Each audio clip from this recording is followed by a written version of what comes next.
안녕하세요. 저는 60대 중년의 여성입니다. 내 사연을 담은 글을 써서 보내야겠다고 늘 생각했으면서도 막상 제 소개부터 하는 것부터가 막막하네요.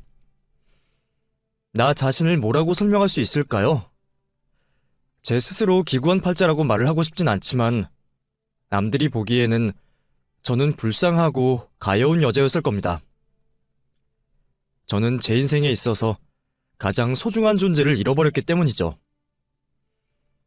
남편 잃은 여자는 과부라고 하고 부모 잃은 사람은 고아라고 하는데 자식 잃은 사람을 부르는 말은 없다더군요.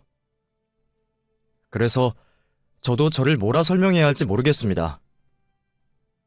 수십 년 전 안타까운 일로 어린 아들 둘을 떠나보내고 저는 늘 그 죄책감과 상실감을 가진 상처 입은 마음으로 살아왔습니다. 한때는 자식들 따라서 떠나고 싶은 마음을 먹기도 했지만 부모님께서 주신 귀한 목숨을 제 마음대로 함부로 할 수가 없었어요. 그래서 어쩔 수 없이 연명하듯이 살아왔던 저였습니다. 억지로 살아서 그런지 마땅히 인생에 대단한 일을 한 것도 없고 남들에게 자랑할 만한 일도 없었네요. 그랬던 제가 이 나이에 인생 최고의 일을 경험하게 되었습니다. 저도 직접 겪어보고도 몇 번이나 현실이 맞는지 확인을 해야 했던 일이었죠. 그래서 제가 오늘 그 사연을 한번 보내보려 합니다. 그 시절에야 다들 못 사는 사람들이 태반이었겠지만 저 역시도 넉넉하지 못한 가정에서 어려서부터 배고픔에 익숙해질 정도로 어려운 환경 속에서 자랐습니다. 가난하고 식구 많은 가족들 사이에서 저는 부모님께 관심을 받는 자식도 아니었었죠.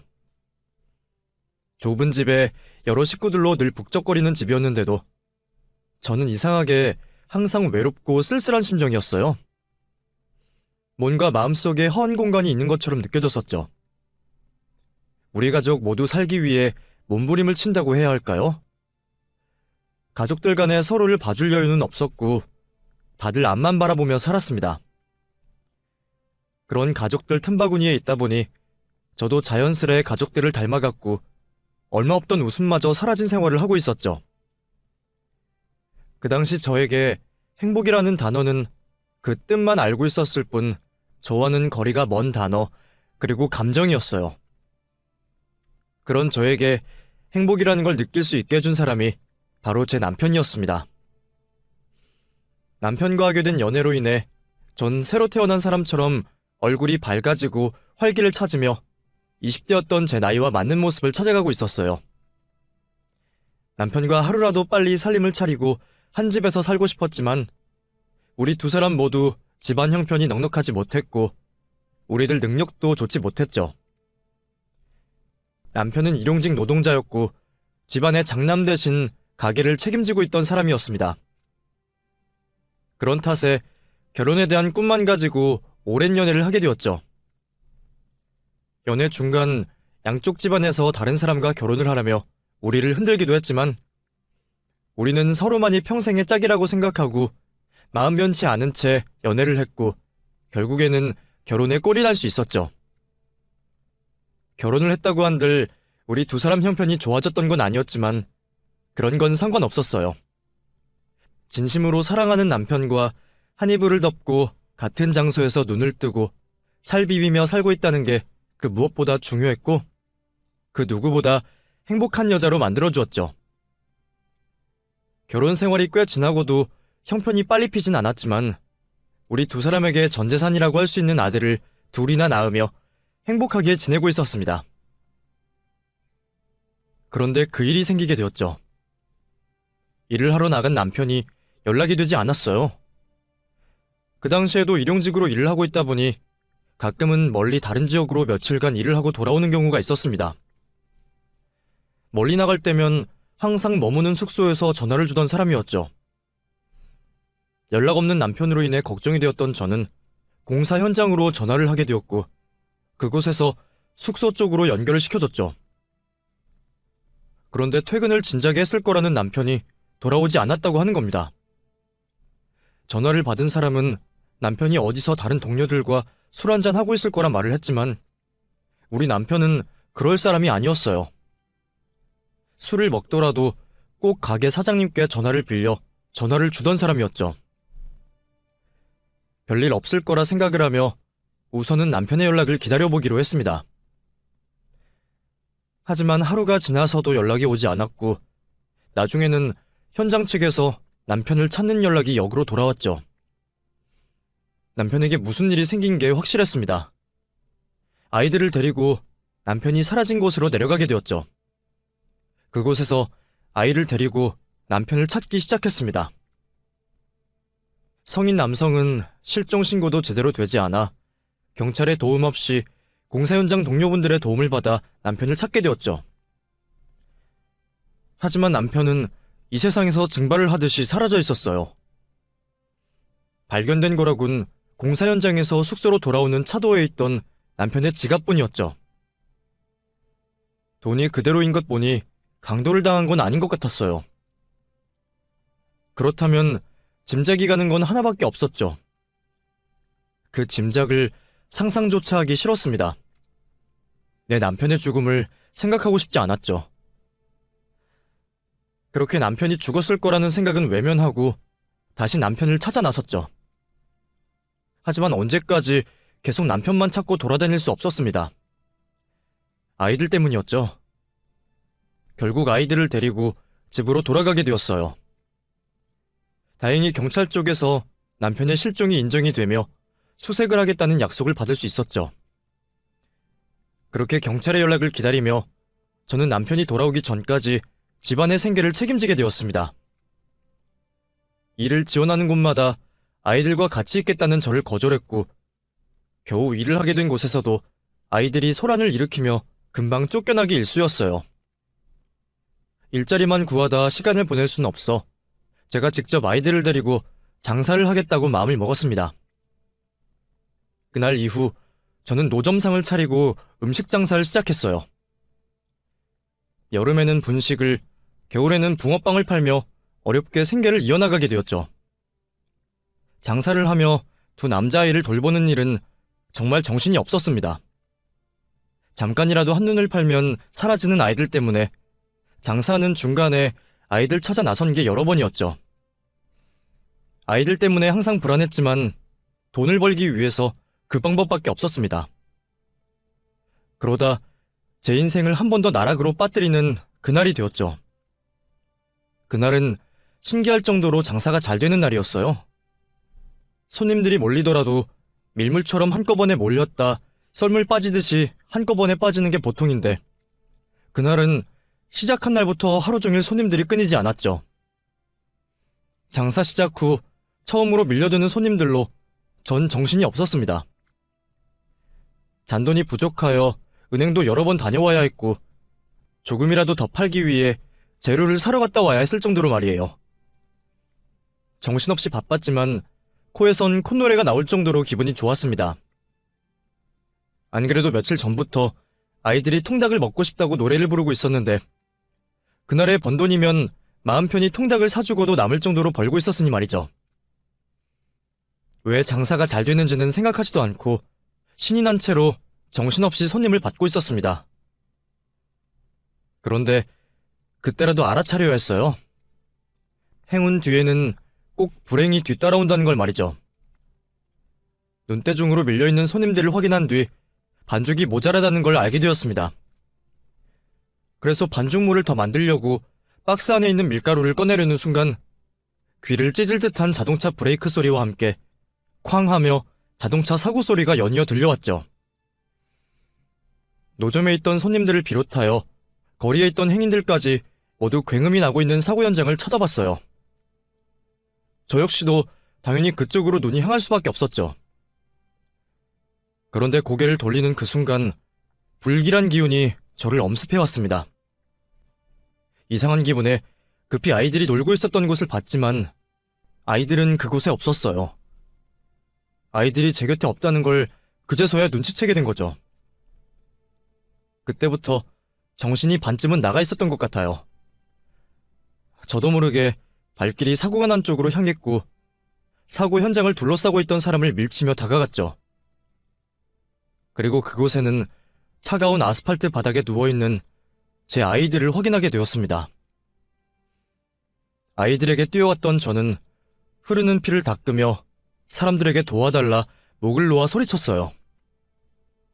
아이들을 지혈하며 제발 병원에 이송될 때까지만 숨이 붙어있어 주길 바랬죠. 제가 알고 있는 모든 신들에게 부탁을 했습니다. 이 아이들이 저에게는 전부이니 제발 뺏어가지 말아달라고 마음속으로 빌고 또 빌었어요. 구조대가 사고 현장으로 들어오고 아이들을 이송하며 응급조치를 취하는 모습을 보게 되자 신락 같은 희망이 있을 거라고 생각했습니다. 하지만 두 아이 모두 병원에서 손을 써보기도 전에 세상을 떠나게 되었어요. 아이들의 사망 선고를 듣고 나서는 모든 걸 포기하고 싶은 심정이었습니다. 남편도 모자라 이제는 이 세상의 전부인 두 아이마저 데려가다니 하늘이 저보고 죽으라며 낭떠러지로 떠미는 것 같았죠. 그날 이후 정신을 놓고 살게 되었어요. 집은 아이들의 흔적이 군데군데 남아있어 들어가 지낼 용기가 나지 않았습니다. 그래서 거리를 떠돌며 하루 종일 하늘을 원망하고 있었죠. 그러다 우리 아들 또래의 아이들을 보게 되면 정신을 못 차리고 그 아이의 뒷모습만 보고 쫓아갔던 것 같아요. 내 아이가 아니라는 걸 알면서도 그 아이가 뒤를 돌아볼 때 제 아들의 얼굴을 하고 있을 거라고 말도 안 되는 상상하면서 말이죠. 그러다 어느 날 문득 이렇게 인생을 허비해서는 안 되겠다고 싶었어요. 갑자기 무슨 영문에 그런 생각이 들었는지 모르겠지만 제가 그렇게 사는 것이 내 아이들에게 부끄럽고 못할 짓이라는 생각이 드는 겁니다. 그래서 앞으로 남은 저의 인생을 다른 이들을 위해 희생하며 살기로 마음먹었죠. 어차피 저는 목숨만 붙어있을 뿐 제 인생은 아이들이 죽었을 때 함께 죽었던 거였으니까요. 그래서 저는 사람들을 돕는 일을 하는 사회복지사가 되기로 결심했습니다. 늦은 나이에 공부가 쉽지만은 않았지만 앞으로 제 인생에 어떤 어려움이 있더라도 아들 잃은 슬픔에는 비할 바가 아니었어요.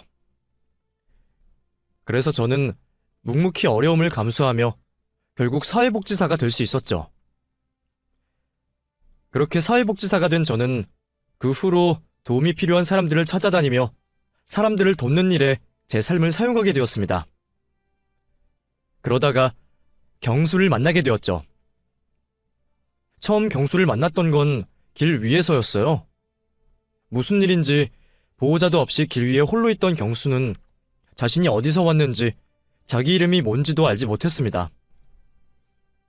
나이를 물어도 모르는지 고개를 젓는 아이는 얼핏 봐서는 6, 7살 정도로 보였어요. 처음에는 길을 잃어버린 것 같아 경찰서에 데려갔지만 경수를 찾는다는 신고는 없었습니다. 경찰들을 도와서 열심히 아이 부모를 찾아보고 아이의 얘기를 들어보려 했지만 아무 소득이 없었죠. 결국 사회복지사인 제가 갈 곳 없는 경수를 잠시 돌봐주게 되었습니다.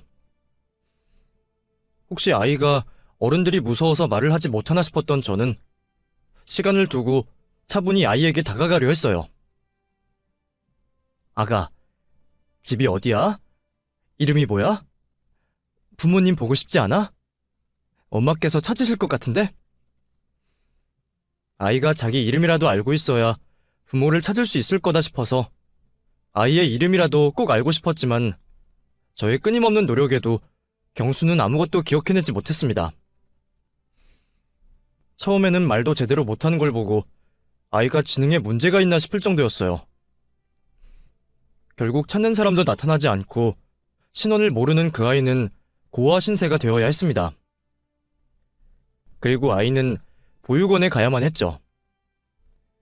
그런데 저는 그 아이가 자꾸 눈에 밟혔어요. 처음에는 아이를 잃었을 부모에게 공감이 되어 하루빨리 부모를 찾아주고 싶었는데 혹시 버림받았을지 모른다는 생각을 하니 아이가 걱정이 되더라고요. 얼마나 데리고 있었다고 벌써 아이에게 정이 들어 있었죠. 게다가 아이가 보육원으로 가면 잘 지낼 수 있을지 걱정이었습니다. 아직 말도 제대로 못하고 아무것도 기억 못하는 아이라 저희 집에서도 이제 겨우 조금 적응해서 밥이라도 먹을 정도였는데 그런 아이가 또 환경이 바뀌게 되면 얼마나 힘들어질까 싶었어요. 우리 아들들과 비슷한 또래의 경수를 보며 아들 생각이 났던 저는 경수를 계속 임시보호하기로 결심을 했습니다. 아직 입양까진 모르겠지만 경수가 괜찮아질 때까지만이라도 제가 데리고 있으면 좋겠다 싶더라고요. 경수도 그 사이 저와 정이 들었는지 다행히 저를 엄마처럼 따라주었습니다. 저 또한 그런 경수를 제 친아들같이 생각하며 최선을 다해주고 싶었죠. 그렇게 저는 이름도 모르던 아이에게 경수라는 이름을 붙여주고 아이가 천천히 회복하기를 기다려주었어요. 말을 못하는 걸 보고 문제가 있나 싶었지만 일시적인 문제일 뿐이었는지 치료를 받기 시작한 경수는 나날이 좋아지는 게 보였습니다. 여전히 과거를 기억하진 못하지만 말도 하고 점점 생활에 적응해가며 이듬해부터는 무사히 학교도 다닐 수 있게 되었어요. 다른 사람들은 제가 고아인 아이를 데리고 와서 키우는 걸 고생이라고 말하기도 하고 또는 대단하다고 치켜세우기도 했지만 그건 아무것도 모르고 하는 소리였어요. 오히려 제가 경수를 보며 많은 힘을 얻었거든요. 자식들 떠나보낸 뒤로 행복해질 자격도 없다고 생각하며 살았던 제가 경수 덕분에 오랜만에 웃을 수 있었습니다. 그렇게 저는 경수를 제 아들로 품으며 경수와 함께하게 되었죠. 남들이 보기에는 저희도 보통의 모자지간 같아 보였을 겁니다. 그리고 저는 그게 꽤 기쁘고 행복했어요. 다시는 듣지 못할 거라 생각했던 엄마 소리를 들을 수도 있을 거라 생각했죠. 아이를 데리고 있다 보니 저도 자꾸만 욕심이 생기기 시작했어요. 자식같이 키우자고 해서 정말 제 친자식이 되기를 바랐던 게 아니었는데 저도 모르는 사이 경수에게 거는 기대와 바람이 점점 많아지게 되었습니다. 그래서 공부하라 잔소리하고 자꾸만 그 아이의 인생에 끼어들 생각을 하고 있었더라고요. 그래도 다행히 경수는 늘 제가 시키는 대로 잘 따라와 주었습니다. 공부도 열심히 해서 어느새 대학생이 되었죠. 그때 아줌마를 만나지 않았더라면 제 인생이 어떻게 되었을지 전부 아줌마 덕분이에요. 제가 꼭 성공해서 언젠가 보답할게요. 경수는 제게 꼭 보답을 하고 싶어 했지만 언제부터인가 저의 간섭을 부담스러워하는 듯 했습니다. 하지만 그 당시 저는 경수가 그런 마음을 품고 있는지 몰랐고 뭐든 시키는 대로 제 뜻에 따라서 하는 걸 보며 모든 게 괜찮다고 생각했죠. 그러다 경수가 자신이 사귀고 있는 여자친구를 저에게 소개시키고 싶다는 말을 해왔습니다. 정식으로 사귀는 여자친구를 소개시켜주는 게 처음이다 보니 무슨 바람이 불어 그러나 싶었어요. 기대에 부풀어 경수의 여자친구를 소개받게 되었지만 경수의 여자친구는 아무리 봐도 우리 경수와는 어울리는 것 같지 않았습니다.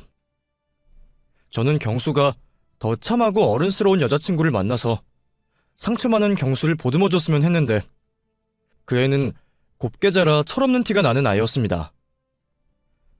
어려서 어쩔 수 없겠지만 오히려 경수가 그 아이를 더 챙기고 희생하는 걸 보며 실망스러울 수밖에 없었죠. 그래서 저는 어쩔 수 없이 솔직한 제 심경을 전할 수밖에 없었습니다. 경수야, 내가 보기에는 그 친구는 아무래도 너와 어울리지 않는 것 같다. 공부도 너보다 못하는 것 같고 곱게 자라서 그런지 어리광만 많던데 그런 친구랑 사귀다가는 네가 고생만 하지 않겠니? 물론 연애야 그냥 사귀다 헤어질 수 있지만 사람 일이라는 게 혹시 모르는 거니 말이야. 아줌마는 경수 네가 더 어른스럽고 속 깊은 여자를 만났으면 좋겠어. 저 지금 여자친구 많이 좋아해요. 아줌마가 보기에는 철없는 어린애 같을지 모르지만 나름 속도 깊고 정도 많고요. 애초에 제 사정 다 알고도 괜찮다고 해준 여자친구예요. 그러니까 그런 말씀은 안 하셨으면 좋겠어요. 그리고 말이 나와서 말이지만 앞으로도 제 일에 대해서는 관여 안 하셨으면 좋겠어요. 관여를 하지 말라니. 너 어떻게 아줌마한테 그런 말을 할 수 있니? 내가 다 너 잘되라고 그러지 괜히 잔소리하는 거니? 솔직히 저 아줌마가 저한테 그러시는 거 부담스러워요. 제 생각하셔서 그러시는 거 알고 참았지만 이제는 하다 못해 제 여자친구 문제까지 두고 이러시는 거 스트레스 받아요.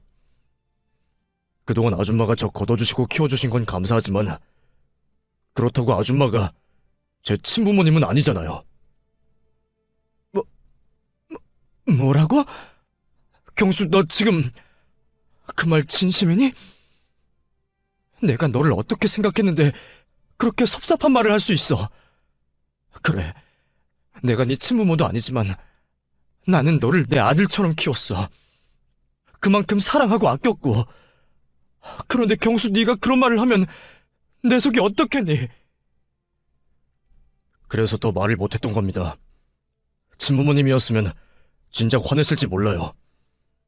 아무리 부모라도 과한 간섭은 하면 안 되는 건데 아주머니는 저한테 간섭을 하고 걱정을 하는 걸 넘어서 집착하는 것까지 느껴져요. 저를 아줌마 아들의 대체품처럼 생각하시는 것 같다고요. 아줌마가 자꾸 이러시면 저 앞으로 아줌마랑 잘 지내기 어려울 것 같아요. 집착이라니, 대체품이라니, 너 정말 너무하구나. 저는 전부 아이를 위해서 했던 일들이 경수에게는 부담이고 집착이었다는 말에 저는 큰 충격을 받고 말았습니다. 그리고 어리석게도 상처를 받고 말았죠. 내가 주면서도 돌려받기를 바라면 안 된다고 생각했었는데 저도 모르게 그 아이가 제게 자식 노릇하기를 바랐던 모양입니다. 그래서 내 욕심대로 아이가 행동하기를 바랐던 것 같아요. 경수도 참을 만큼 참았던 건지 결국 속마음을 내비쳤고 그 일로 저희는 갈등을 빚게 되었습니다. 그리고 그 후 저희 사이는 서먹해지고 전처럼 가까이 지낼 수가 없었죠. 그래도 내가 경수를 알고 지낸 시간이 몇 년인데 시간이 다 해결해 줄 거라 생각하며 저는 저희 관계가 다시 좋아지기를 기다리고 있었어요. 그런데 갑자기 경수가 유학을 갈 수 있는 기회가 생겼다며 저를 떠나게 되었죠. 아줌마, 저 운이 좋게도 유학비를 지원받게 되었어요. 사실 아줌마께 부담드릴까봐 말씀 못 드렸지만 오래전부터 꿈꾸던 일이었거든요. 그래서 저 이번 기회에 포기하고 싶지 않아요. 유학이라니, 나는 그런 일은 전혀 몰랐구나. 아무리 그래도 혼자 괜찮겠니? 사실 저 혼자 가는 거 아니에요. 여자친구랑 같이 가기로 했거든요. 사실 그래서 아줌마한테 먼저 소개시켜드렸던 거예요. 저희 그만큼 진지한 사이이고 서로 많이 의지하고 있어요.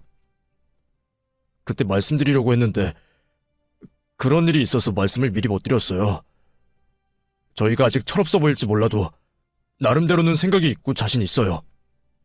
그러니까 믿고 보내주셨으면 좋겠어요. 이미 성인이고 대학생이니 자기 마음대로 하려면 언제라도 할 수 있는 경수였지만 착한 경수는 그 와중에도 제 기분을 상하지 않게 하려 노력하고 있었습니다. 그래서 저는 그런 경수를 아무 말 없이 보내줄 수밖에 없었죠. 그렇게 경수가 떠나고 저도 혼자 생각을 많이 하게 되었습니다. 지난 20년 가까운 시간 동안 경수를 제 친자식처럼 생각하며 모자람 없이 키웠다고 생각했는데 정작 내가 경수에 대해서는 잘 몰랐던 게 아닐까 싶더라고요. 아이가 뭘 좋아하는지 무슨 꿈을 꾸는지도 모르고 그저 제 생각에 맞춰 아이를 재단하려 했나 봅니다.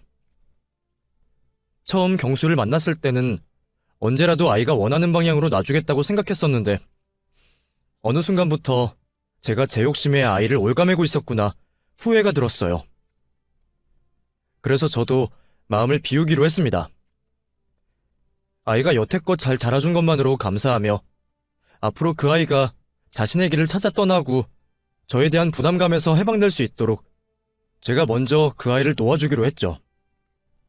그래서 저는 괜히 경수에게 연락을 하지도 않았고 가끔 경수가 연락을 해와도 일부러 피하려 했습니다. 몸이 멀어지면 마음이 멀어지는 것처럼 이러다 보면 언젠가는 그 아이가 저를 잊고 제 갈 길을 갈 거라고 생각했어요. 이제는 마음 맞는 여자친구까지 있으니 더 그러기 쉽겠죠. 그리고 저는 계속 사회복지사 일을 하며 저 혼자 지내게 될 평범한 노후를 준비하게 되었습니다. 그렇게 평범하고도 평범한 나날들을 보내고 있던 주말이었습니다. 그 당시 저의 주말은 참으로 조용한 날이었죠. 집에서 TV를 틀어놓을 때를 제외하고는 다른 소음 하나 나지 않았어요. 고요하다 못해 적막하기까지 한 집 분위기를 애써 활기차고 밝게 만들려고 하지 않았습니다. 남은 평생을 그 당시 집 분위기와 마찬가지로 혼자서 쓸쓸하고 조용한 삶을 보내게 될 테니 최대한 익숙해지려고 노력을 하고 있었죠. 아침밥을 먹고 설거지를 하고 있을 때였습니다. 어쩐 일인지 누구도 찾지 않는 저희 집에 초인종 소리가 들려왔어요. 무슨 일인가 싶어 밖으로 나가보게 되었죠. 아무런 생각 없이 문을 연 순간 제 눈앞에 꿈 같은 상황이 벌어졌습니다. 지금까지 죽은 줄로만 알았던 남편이 제 눈앞에 있는 거였어요. 많이 야위고 늙긴 했지만 분명 내 남편이 맞았습니다. 평생 그리워하며 단 한 번도 잊지 못했던 남편의 얼굴을 제가 못 알아볼 리가 없었죠. 순간 이게 꿈은 아닐까 싶었습니다. 말 한마디, 손가락 하나 움직일 수 없었어요. 꿈이라면 깨지 않기를 바랬기 때문이었죠. 그때 남편이 먼저 제 손을 잡아주었습니다. 제 손을 타고 오는 촉감으로 인해 전 지금 이 상황이 꿈이 아니라는 걸 알 수 있었죠. 여보, 내가 너무 늦게 돌아왔지? 미안해. 나 때문에 그 긴 세월 동안 고생하고 우리 아이들도 나 때문에. 죽은 줄로만 알았던 남편이 제 눈앞에 있는 게 현실이라는 건 알았지만 무슨 말을 해야 할지 또 어떻게 행동해야 하는 건지 모르겠더군요. 그토록 그리워했던 남편을 눈앞에 두고도 저는 비현실적인 상황에 어찌할 바를 몰라 하며 넋이 나간 채로 있었습니다. 그때 남편의 뒤편에서 한 남자가 걸어 나왔습니다. 경수였어요. 이런 상황에 경수까지 나오니 이게 정말 무슨 일인가 싶었습니다. 죽은 줄로만 알았던 남편과 저와 연을 끊겠다던 경수까지 있었으니 말이죠. 연달아 벌어지는 비현실적인 상황에 혼절을 하기 일보 직전이었는데 경수가 저를 잡아주며 말을 해왔죠. 많이 놀라셨죠? 죄송해요. 연락이라도 드렸어야 했었는데 그 사이 번호가 바뀌신 줄도 모르고 있어서 이렇게 연락도 없이 바로 찾아올 수밖에 없었어요. 지금 이게 무슨 일이니? 혹시 네가 이 사람 여기까지 데리고 온 거야? 너 이 사람은 어디서 찾았고 또 경수 너는 어쩐 일로 여기까지 와준 거니? 네, 아저씨 제가 모시고 왔어요. 이야기하려면 시간이 한참 걸릴 테니 우선 여기서 이러지 마시고 들어가서 말해요. 놀라신 마음도 진정시키시고요. 그렇게 남편과 경수를 거실에 앉히게 되었고 오늘 우리가 만나기 전까지의 이야기를 들어볼 수 있었습니다. 저와 언쟁을 벌이고 난 뒤 경수는 예정된 유학길을 여자친구와 함께 떠났다고 했습니다. 저에게 했던 말들로 인해 마음이 안 좋긴 했지만 돌이킬 수도 없는 일이었고 저에게 화가 난 마음도 그대로였다고 했죠. 그래서 저에게 어떤 연락도 하지 않았다고 합니다.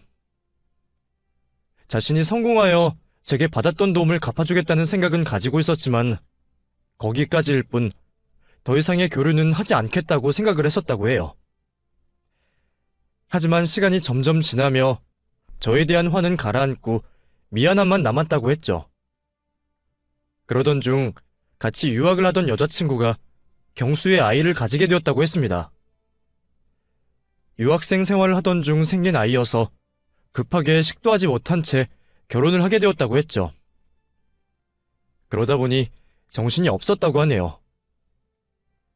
저에게 사과도 하고 자신의 아이가 생겼음을 알리고 싶었지만 공부와 육아를 동시에 병행하는 삶에 작은 틈도 없었다고 합니다. 그렇다고 저를 미국까지 모시고 올 수도 없으니 한국으로 들어가게 되면 그때 사과도 하고 자신의 가족들도 인사를 시키려고 했다고 하네요. 그렇게 시간이 지나고 경수 자신도 아이를 낳고 키우다 보니 제 마음을 조금은 헤아릴 수 있었다고 했습니다. 더군다나 친자식도 아닌 자신에게 그만큼의 정성을 들여 키우는 게 그 누구도 쉽게 할 수 없는 행동이라는 걸 느낄 수 있었다고 했어요. 지금까지 저에게 감사하다는 마음을 가지고 있었고 말로도 표현을 했지만 몸소 그 감사함에 대한 무게를 체감할 수 있었던 건 아이를 키우게 된 이유라고 했죠. 그전까지도 마음에 걸려하던 저와의 다툰 일이 더 죄송스러워졌다고 했어요. 또 하루가 다르게 자라는 아이를 보며 저 또한 언제까지 건강한 모습 그대로 기다려주지 않을 거라는 걸 느꼈다고 합니다.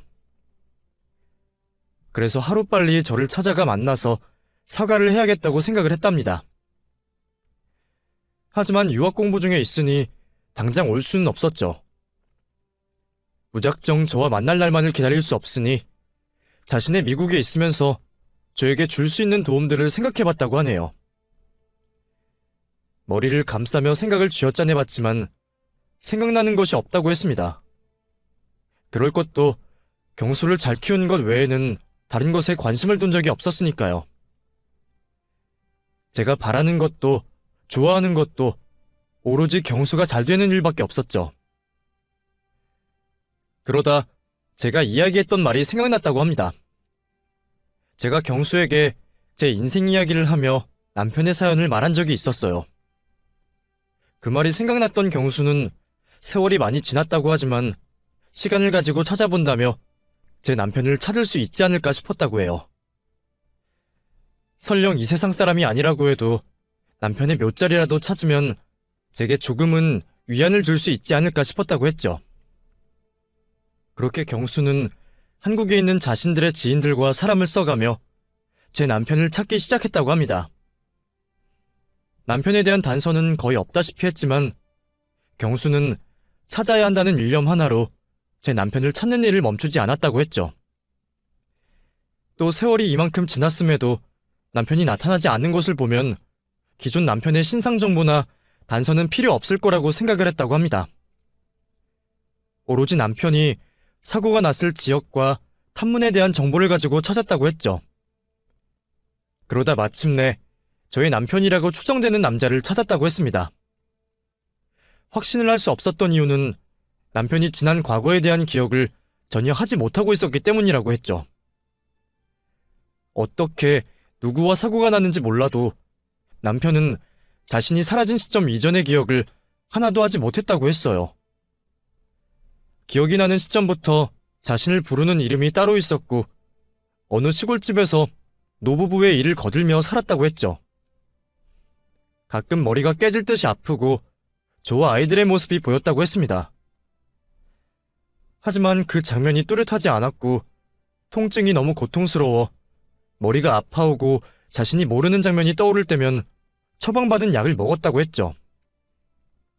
그런 이유 때문인지 남편은 경수가 자신을 찾는다고 했을 때도 사람을 잘못 찾는 줄로만 알고 있었다고 했습니다.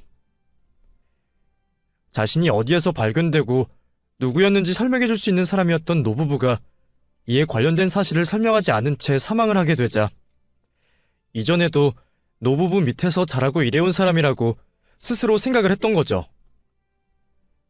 그래서 제 남편이 맞는지에 대한 확인을 하는데 가장 많은 시간이 걸렸다고 했어요.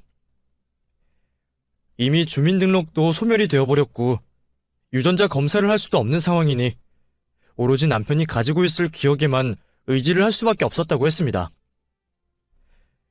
수소문을 하여 최면 치료도 해보고 정신과 치료도 받아보면서 계속 과거 기억에 대한 자극을 했다고 하네요. 그러면서 경수 컴퓨터에 있는 제 사진들을 보여주면서 말이죠. 남편이 짧게 기억해내는 것들을 여러 번 확인했다고 합니다. 혹시 다른 의도를 가지고 기억을 해낸 척 할 수 있었으니 말이죠. 그렇게 여러 번 확인 끝에 남편은 경수가 알려주지 않았던 기억을 먼저 꺼내왔다고 해요. 아이들에 대한 기억과 저와 있었던 추억들을 말이죠. 남편에게 그런 기억들을 듣고 나서야 경수도 저에게 들었던 내용이 기억났다고 합니다. 그때 드디어 제 남편을 찾게 되었다고 확신을 했다고 하네요. 더 이상 저의 남편이 맞는지 아닌지 확인을 해볼 수 있는 것들도 남아있지 않았고요. 그렇게 학기를 마친 경수는 자신의 아내와 아들을 데리고 한국으로 들어왔고 제 남편을 만나 저와 만날 준비를 해줬다고 합니다.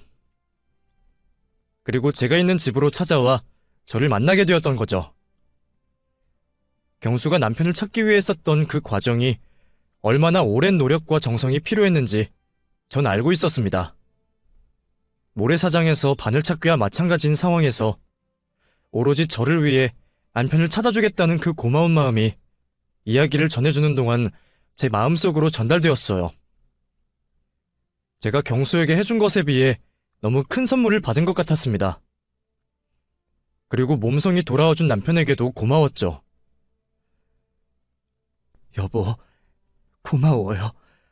이렇게 건강하게 살아있어줘서. 그리고 내가 미안해요. 당신을 더 빨리 찾았어야 했는데 내 노력이 부족해서 당신을 가족들과 떼어놓았어요. 미안해요, 여보. 그런 소리 하지 마. 당신이 왜 나한테 미안해? 잘못을 해도 벌을 받아도 내가 잘못했고 내가 벌을 받아야지. 당신은 최선을 다했어. 당신 혼자 얼마나 힘들었겠어. 남편도 자식도 지키지 못한 내가 무슨 최선을 다해요. 우리 아이들 당신 돌아올 때까지 지키지 못한 거 미안해요. 나 용서하지 말아요. 당신과 아이들을 지키지 못한 내가 죽어도 진작에 죽었어야 했는데 이렇게 당신을 만나서 죗값 달게 받으라고 저를 여태 이 세상에 살게 하셨던 것 같아요. 정말 죽지 못해서 살아가고 있었을 뿐인데 이렇게 당신을 만나게 되었으니 이제 곧 죽어도 여한이 없어요. 그러니 나 원망하고 욕해도 돼요. 무슨 말을 그렇게 해? 내 아내, 내 자식들 있는 줄도 모르고 정신 나가 있었던 내가 나쁜 놈이지. 이제 더 이상 당신 잘못이라고 자책하지 마. 이 모든 게 나로 인해 생긴 일이니 이제는 내가 당신의 죄책감을 안고 살 테니. 긴 시간 홀로 힘들기만 한 세상을 살아오던 저는 드디어 남편의 품에 안겨 휴식을 취할 수 있었습니다. 제가 자책하고 힘들어하는 만큼 남편 또한 가슴 아파할 거라는 걸 알았지만 그때만큼은 평생 하지 못하고 있었던 투정을 부리고 싶었어요. 남편에게 제가 얼마나 열심히 그리고 힘들게 살아왔는지 말을 하면서 말이죠. 이전에는 이런 일이 죽어서도 가능한 일인가 싶었습니다. 누구에게도 내색은 한 적 없었지만 배우자에게서 투정을 부리고 있는 여자들을 볼 때면 항상 부러웠었거든요. 그래서 그날만큼은 저도 남편의 품에 기대어 있고 싶었죠. 저와 남편은 한참 동안 서로에게 기대고 서로를 위로해주며 많은 이야기를 나누게 되었습니다. 그러다 뒤늦게 경수에게 고마움을 표해야 한다는 게 생각났죠. 내가 이러고 있으면 안 되는 건데. 경수야, 정말 고맙다. 네가 나한테 정말 큰 선물을 주는구나. 아줌마가 널 힘들기만 했는데 정말 고맙다. 내가 이 은혜를 어떻게 갚아야 하는지 알려다오. 내가 너 원하는 게 있다면 뭐든 다 들어주마. 무슨 말씀이세요? 제가 오늘 한 일은 저에게 주신 은혜에 비하면 비교도 되지 않아요. 아직 제가 갚아나가야 할 은혜가 산더미처럼 쌓여있다고요. 그리고 먼저 죄송하다는 말씀 드리고 싶어요. 유학 가기 전날 제가 했던 말들로 마음에 상처 많이 받으셨을 텐데 그때 제가 머리 좀 컸다고 생각해서 감히 해서는 안 되는 말들을 아무렇게나 했던 것 같아요. 이렇게 잘 자랄 수 있던 게 누구 덕분인지 모르고 제가 헛소리를 했던 것 같아요. 정말 죄송해요. 아니다. 네 말도 맞아. 내가 너를 오랜 기간 애정을 가지고 키우다 보니 넘지 말아야 할 선을 넘어섰던 것 같아. 부모 자식 간에도 조심해야 하는 건데 내가 너무 내 생각만 했어. 너도 알다시피 아이를 둘이나 잃어버리니 그에 대한 욕심이 전부 너에게 쏠렸던 것 같아. 너를 이 세상 누구보다 잘난 아이로, 누구보다 행복한 아이로 만들고 싶다는 기준을 모두 내 기준으로 삼고 너가 그렇게 행동하도록 한 것 같고 나도 미안하구나. 그리고 내 남편 찾아줘서 너무 고마워. 충분히 그런 마음 가지실 수 있죠. 정말 절 친아들처럼 키워주셨으니까요. 그때는 제가 받는 것에 너무 익숙해져 있어서 모든 걸 당연하게 생각했던 것 같아요. 그래서 그런 말실수도 하게 된 것 같고요.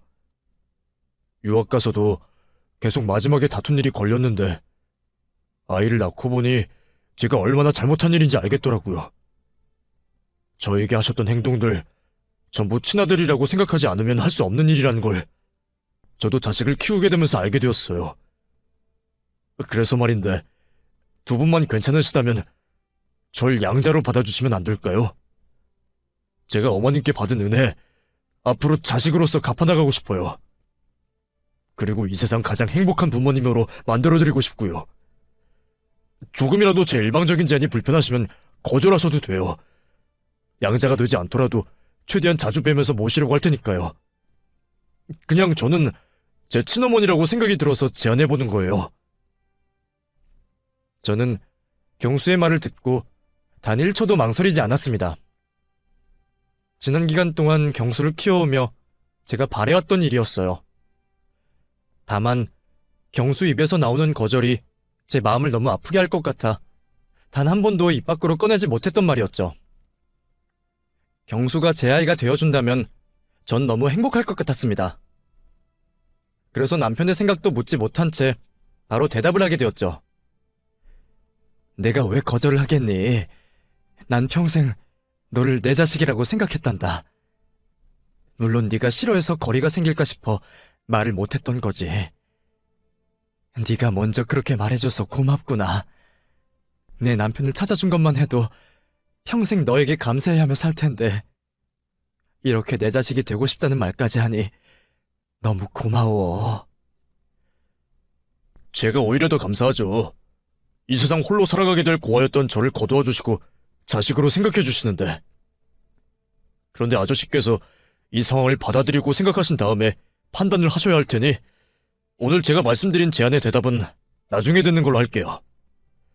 두 분이 어떤 대답을 주셔도 서류상에 표기되는 것을 제외하고는 제 마음가짐은 변하지 않으니 충분히 생각하시고 대답해 주세요. 경수의 말처럼 남편의 뜻도 중요했기 때문에 저와 남편은 그 일에 관하여 서로의 마음을 터놓고 이야기하게 되었습니다. 남편도 저와 같은 생각이었어요. 아직 경수를 잘 모르긴 했지만 우리를 다시 만나게 해준 것과 제가 키워오며 가진 감정을 보며 한 가족으로서 지내면 좋을 것 같다고 말해주었죠. 그렇게 경수를 우리의 가족으로 받아들이게 되었습니다. 이후 며느리 되는 아이를 만나 과거 제가 저질렀던 잘못에 대해 용서를 구했고 서로 쾌쾌 묵은 감정을 정리하게 되었죠. 또 손주되는 경수 아들과도 만날 수 있었고요. 지금은 우리 온 가족이 자주 모이며 행복한 시간을 매주 보내고 있습니다. 제 곁에 아무도 없을 거라고 상상했던 것과 비하면 지금은 이런 호사가 따로 없을 정도죠. 이제 저는 더 바라는 게 없습니다. 하늘나라로 올라가 우리 두 아들 녀석들 만나기 전까지 더도 말고 덜도 말고 딱 지금처럼만 가족들과 웃으며 지내다 세상을 정리하고 싶네요. 평생 저에게 행복을 앗아간 하늘도 이번만큼은 제 바람을 들어주시리라 믿고 있습니다. 여러분들께서도 진심으로 제 행복을 바래주시면 감사하겠네요. 그럼 여러분들도 가족과 행복한 시간 보내시길 바라면서 항상 댁의 평안과 행복이 깃들길 바라겠습니다.